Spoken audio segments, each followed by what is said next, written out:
नमस्कार दोस्तों, आप सभी का स्वागत है। आज के इस वीडियो में जानेंगे बेसिक ऑफ सिविल इंजीनियरिंग, जो कि प्रत्येक सिविल इंजीनियर, साइट इंजीनियर या फ्रेशर इंजीनियर के लिए जानना बहुत ही महत्वपूर्ण हो जाता है। तो सबसे पहले पहला पॉइंट है number of bar in rectangular column. मान लीजिए कि ये रेक्टेंगुलर कॉलम है,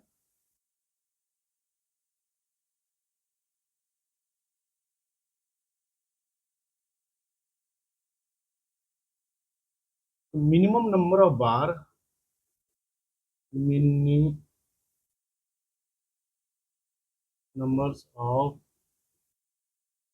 बार इन rectangular column is 4।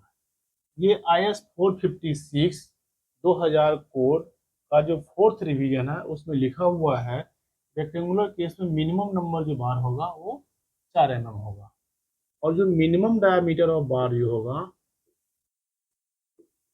Dia of vertical bar जो होगा ये 12 ये भी कोड में दिया हुआ है। थर्ड पॉइंट है minimum number of bar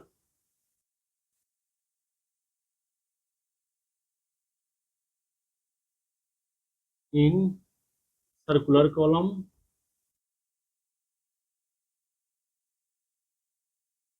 is 6। उदाहरण के लिए मान लीजिए सर्कुलर कॉलम में है, इसमें जो मिनिमम बार होगा 1 2 3 4 5 6, इसमें मिनिमम नंबर बार जो होगा 6 होगा। कम से कम सर्कुलर कॉलम में 6 बार रखेंगे और रेक्टेंगुलर कॉलम में 4 बार रखेंगे। अगला पॉइंट्स है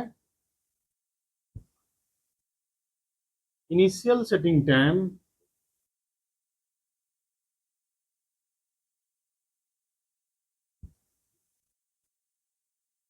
of cement is 30 minute. Cement जो हम पानी मिलाएंगे तो उसमें इनिशियल सेटिंग शुरू हो जाएगा, और ये जो इनिशियल सेटिंग टाइम होता है ये 30 मिनट होता है। और सीमेंट का जो फाइनल सेटिंग टाइम होता है ये 10 आवर्स होता है। तो फाइनल सेटिंग टाइम जो सीमेंट का होगा, final setting time of cement is 10 hours. अगर इसको मिनट में बात करेंगे तो 600 मिनट। ये बहुत ही महत्वपूर्ण है, इसीलिए इस टर्म को जानना प्रत्येक सिविल इंजीनियर के लिए अनिवार्य हो जाता है। Slope of staircase, next point है स्लोप ऑफ स्टेयरकेस। जैसे ये स्लोप ऑफ स्टेयरकेस जो होता है ये 24 डिग्री से लेकर के 40 डिग्री तक होता है। जैसे उदाहरण के लिए ये लैंडिंग हो गया, ये राइजर हो गया, ये ट्रेड हो गया, फिर ये राइजर हो गया, ये ट्रेड हो गया, ये राइजर हो गया, ये ट्रेड हो गया, ये राइजर हो गया, ट्रेड हो गया, ये राइजर हो गया, ट्रेड हो गया, ये राइजर हो गया, ये लैंडिंग। ये इसका वेस्ट स्लैब हो गया, और ये horizontal angle. This angle lies between 24 degree to 40 degree. इसको एंगल ऑफ पिच कहा जाता है, और या स्लोप ऑफ स्टेयर्स कहा जाता है। ये 25 डिग्री से लेकर के 40 डिग्री तक होता है।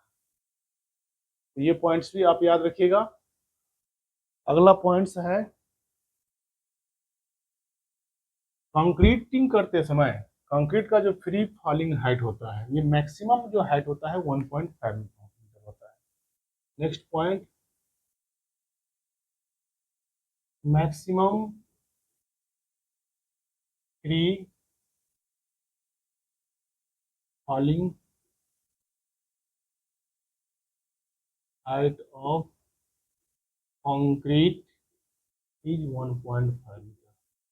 अगर कंक्रीट को 1.5 मीटर से हम ड्रॉप करेंगे तो कंक्रीट में सेग्रीगेशन हो जाएगा। सेग्रीगेशन का मतलब हो गया कोर सेग्रीगेट अलग हो जाएगा और फाइन एग्रीगेट अलग हो जाएगा। उसके बाद से कंक्रीट हनीकॉम हो जाएगा और कंक्रीट का स्ट्रेंथ रिड्यूस हो जाएगा। इसीलिए कंक्रीट को कभी भी, जैसे कॉलम हो गया, फुटिंग्स हो गया, स्लैब्स हो गया, या किसी भी शेप में जहां कंक्रीट फाइनल प्लेस करना है, उसका फ्री फॉलिंग हाइट 1.5 मीटर से ज़्यादा नहीं होना चाहिए। नहीं तो उसमें जो कोर्स एग्रीगेट है, यानी जो कोर्सर पार्टिकल है, जो फाइन एग्रीगेट यानी सैंड है, उससे सेपरेट हो जाएगा और प्रॉपर कंक्रीट का स्ट्रेंथ नहीं आएगा, कंक्रीट में बॉन्डिंग नहीं होगा, यूनिफॉर्मिटी नहीं रहेगा और स्ट्रेंथ रिड्यूस हो जाएगा और घर कमजोर हो सकता है। कोई भी स्ट्रक्चर जो कंक्रीट का बनता है वो कमजोर हो सकता है।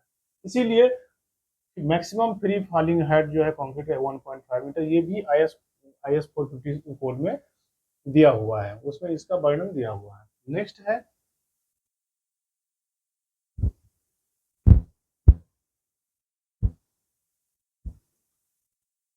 अगला पॉइंट है 8वां पॉइंट है DPC। DPC का फुल फॉर्म हो गया डैम्प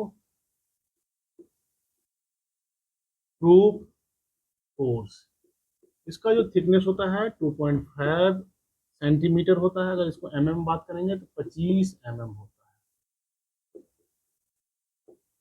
अगला है फर्स्ट क्लास ब्रिक का जो कंप्रेसिव स्ट्रेंथ होगा वो न्यूटन पर mm स्क्वायर में होता है और 100 अगर केजी में बात करें, वो अगर न्यूटन में बात करें तो वो 10.5 न्यूटन पर mm स्क्वायर होगा। अगर केजी में बात करेंगे तो लगभग 107 केजी पर सेंटीमीटर स्क्वायर होता है। The brick compressive strength, that is first class. The compressive strength of first class brick. The compressive strength of first class brick is 10.5 Newton per mm square. Newton per mm square is also known as megapascals. अगर megapascal कभी कभी megapascals भी रहता है तो 10.5 Newton पर mm square, इसको megapascal. Newton पर mm स्क्वायर और मेगापास्कल दोनों सेम है। नेक्स्ट है the compressive strength of second class brick is 7.5 Newton पर mm स्क्वायर। अगर इसको हम केजी पर सेंटीमीटर में मल्टीप्लाई ये कन्वर्ट करेंगे तो इसका मल्टीप्लाइंग फैक्टर होता है, उस मल्टीप्लाइंग फैक्टर से उसको मल्टीप्लाई करेंगे तो केजी पर सेंटीमीटर स्क्वायर में ये वैल्यू हो जाएगा। तो 10.197 से मल्टीप्लाई करेंगे तो केजी पर सेंटीमीटर स्क्वायर में कन्वर्ट हो जाएगा। नेक्स्ट पॉइंट है the compressive strength. The compressive strength of second class brick is 7.5 Newton पर mm स्क्वायर या 7.5 मेगा पास्कल्स। इस दोनों स्ट्रेंथ को अगर हम केजी में कन्वर्ट करें, केजी पर सेंटीमीटर में कन्वर्ट करेंगे तो 7.5 मल्टीप्लाई 10.197 करेंगे, फैक्टर से मल्टीप्लाई करेंगे तो केजी पर सेंटीमीटर स्क्वायर में कन्वर्ट हो जाएगा। 7.5 को 10.197 फैक्टर से अगर हम मल्टीप्लाई करेंगे तो ये वैल्यू केजी पर सेंटीमीटर में हो जाएगा। केजी पर सेंटीमीटर में करने के लिए हम मल्टीप्लाई कर रहे हैं 7.5 multiplied by 10.197, that is equal to 76.48 kg per centimeter, approximately 77 kg per centimeter। इसी तरह से इसका compressive strength first class brick को भी आप कन्वर्ट कर सकते हैं। ये 10.5 multiplied by 10.197 KG per centimetre square हो जाएगा। कैलकुलेशन करने के बाद से इसका जो वैल्यू होता है ये देखते हैं 10.5 multiplied by 10.197 that is equal to 107.06 107.06 यानी 068 KG per centimetre square,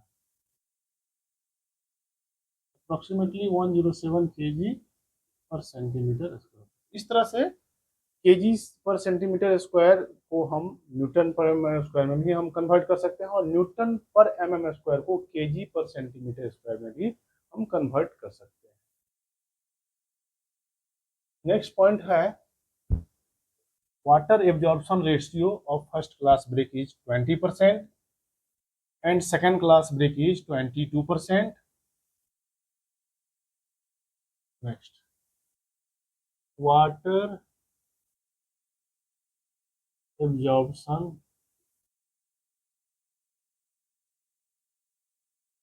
ratio of first class brick,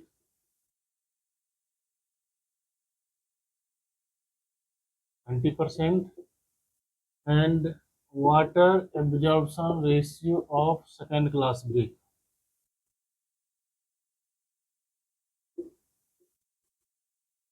22%. Dimension of modular brick,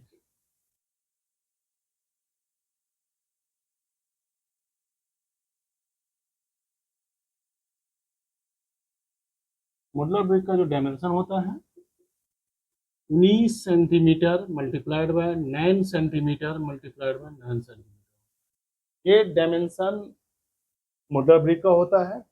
इसमें 10 mm मोर्टार थिकनेस के साथ जो इसका डायमेंशन हो जाएगा वो 20 centimetre multiplied by 10 centimetre multiplied by 10 centimetre. इसको mm बात करेंगे तो 200 mm multiplied by 100 mm multiplied by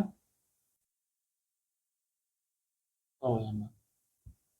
तो इस तरह से ये इम्पोर्टेंट जो है सिविल इंजीनियरिंग का पॉइंट्स है। आगे फिर अगला वीडियो में कंटिन्यू करेंगे। तो मैं ऐसा करता हूँ कि ये पॉइंट्स आप लोग को ये बहुत अच्छा लगा होगा। अगर ये पॉइंट आप लोग को अच्छा लगा हो तो वीडियो को लाइक करिए, ज़्यादा से ज़्यादा शेयर कीजिए, और इसी प्रकार का वीडियो देखने के लिए चैनल को सब्सक्राइब कर लिए। वीडियो को लास्ट तक देखने के लिए आप सभी को बहुत बहुत धन्यवाद।